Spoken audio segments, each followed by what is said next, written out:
Hurat Qabs, radiyallahu anhu, failure to join the Tabuk expedition. Chapter 2, Topic 9, Part 1.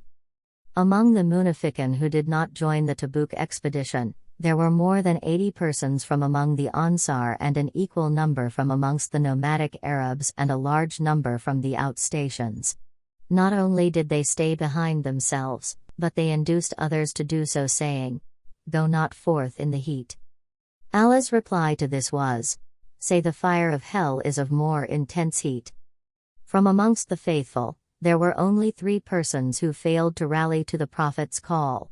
They were Murarah bin Rabi, Hilal bin Umayyah and Ka'b bin Malik, radiyallahu anhum. Murarah had orchards of dates, laden with fruit. He persuaded himself to lag behind with the plea, "I have taken part in all the campaigns so far. What possible harm would befall the Muslims, if I miss this one?" He feared the loss of his entire crop in his absence, and this prevented him from going out. But when he realized his folly, he gave away in charity the whole crop and garden, too, that had caused him to tarry behind the Prophet, sallallahu alaihi wasallam. Hilal's case was different.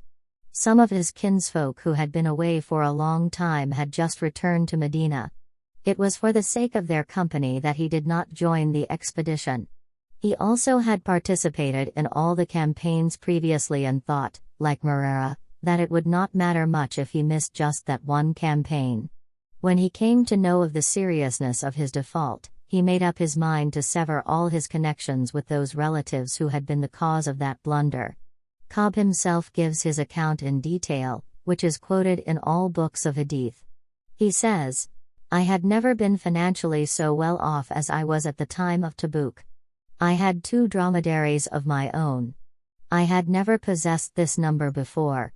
It was a habit with the Prophet, sallallahu alaihi wasallam, that he never disclosed the destination of his expeditions, but he would keep inquiring about the conditions prevailing elsewhere.